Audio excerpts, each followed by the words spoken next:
بسم اللہ الرحمن الرحیم۔ تابوت سکینہ وہ مقدس صندوق ہے جس میں حضرت موسیٰ علیہ السلام کا عصا اور ان کی مقدس جوتیاں، اور حضرت ہارون علیہ السلام کا امامہ، حضرت سلیمان علیہ السلام کی انگوٹھی، تورات کی تختیوں کے چند ٹکڑے، کچھ من و سلوہ۔ اس کے علاوہ انبیاء کرام علیہ السلام کی صورتوں کے حلیے وغیرہ سب سامان تھا۔ قرآن مجید میں خداوند قدوس نے سورہ بقرہ میں اس مقدس صندوق کا تذکرہ فرماتے ہوئے ارشاد فرمایا ہے کہ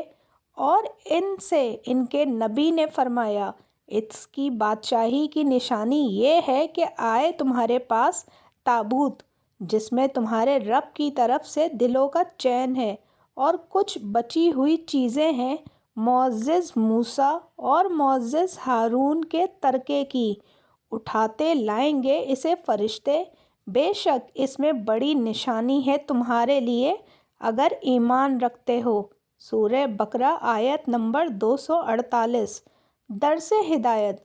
بنی اسرائیل کے صندوق کے اس واقعے سے چند مسائل و فوائد پر روشنی پڑتی ہے جو یاد رکھنے کے قابل ہیں۔ معلوم ہوا کہ بزرگوں کے تبرکات کی خداوند قدوس کے دربار میں بڑی عزت و عظمت ہے اور ان کے ذریعے مخلوق خدا کو بڑے بڑے فیوز و برکات حاصل ہوتے ہیں۔ دیکھ لو، اس صندوق میں حضرت موسیٰ علیہ السلام کی جوتیاں، آپ کا عصا اور حضرت ہارون علیہ السلام کی پگڑی تھی، تو اللہ تعالیٰ کی بارگاہ میں یہ صندوق اس قدر مقبول اور مکرم و معظم ہو گیا کہ فرشتوں نے اس کو اپنے نورانی کندھوں پر اٹھا کر حضرت شمویل علیہ السلام کے دربار نبوت میں پہنچایا،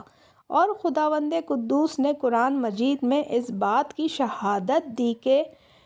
اس صندوق میں تمہارے رب کی طرف سے سکینہ یعنی مومنوں کے قلوب کا اطمینان اور ان کی روحوں کی تسکین کا سامان تھا۔ مطلب یہ کہ اس پر رحمت الہی کے انوار و برکات کا نزول اور اس پر رحمتوں کی بارش ہوا کرتی تھی۔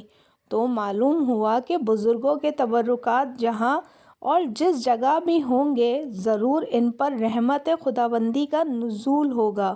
اور اس پر نازل ہونے والی رحمتوں اور برکتوں سے مومن کو سکون قلب اور اطمینان روح کے فیوز و برکات ملتے رہیں گے۔ جس صندوق میں اللہ والوں کے لباس و عصا اور جوتیاں ہوں، جب اس صندوق پر اطمینان کا سکینہ اور انوار و برکات کا خزینہ خدا کی طرف سے اترنا قرآن سے ثابت ہے، تو بھلا جس قبر میں ان بزرگوں کا پورا جسم رکھا ہوگا،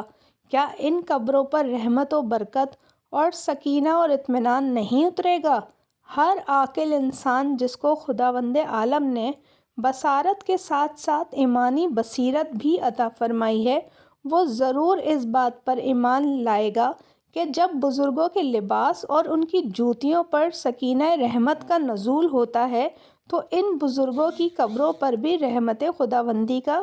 خزینہ ضرور نازل ہوگا، اور جب بزرگوں کی قبروں پر رحمتوں کی بارش ہوتی ہے تو جو مسلمان اس مقدس قبروں کے پاس حاضر ہوگا ضرور اس پر بھی بارش انور رحمت کے چند قطرات برس ہی جائیں گے، کیونکہ جو موسلا دھار بارش میں کھڑا ہوگا ضرور اس کا کپڑا اور بدن بھیگے گا، جو دریا میں غوطہ لگائے گا ضرور اس کا بدن پانی سے تر ہوگا، جو عطر کی دکان پر بیٹھے گا ضرور اس کو خوشبو نصیب ہوگی۔ تو ثابت ہو گیا جو بزرگوں کی قبروں پر حاضری دیں گے ضرور وہ فیوز و برکات کی دولتوں سے مالا مال ہوں گے، اور ضرور ان پر خدا کی رحمتوں کا نزول ہوگا جس سے ان کے مصائب و آلام دور ہوں گے اور دین و دنیا کے فوائد منافع حاصل ہوں گے۔ یہ بھی معلوم ہوا کہ جو لوگ بزرگوں کے تبرکات یا ان کی قبروں کی اہانت و بے ادبی کریں گے وہ ضرور قہر قہار اور غضب جبار میں گرفتار ہوں گے، کیونکہ قوم عمالقہ جنہوں نے اس صندوق کی بے ادبی کی تھی ان پر ایسا قہر الہی کا پہاڑ ٹوٹا کہ وہ بلاؤں کے ہجوم سے بلبلا اٹھے، اور کافر ہوتے ہوئے انہوں نے اس بات کو مان لیا کہ ہم پر بلاؤں اور وباؤں کا حملہ اسی صندوق کی بے ادبی کی وجہ سے ہوا ہے، چنانچہ اسی لیے ان لوگوں نے اس مقدس صندوق کو بیل گاڑی پر لاد کر بنی اسرائیل کی بستی میں بھیج دیا تاکہ وہ لوگ غضب الہی کی بلاؤں کے پنجۂ قہر سے نجات پالیں۔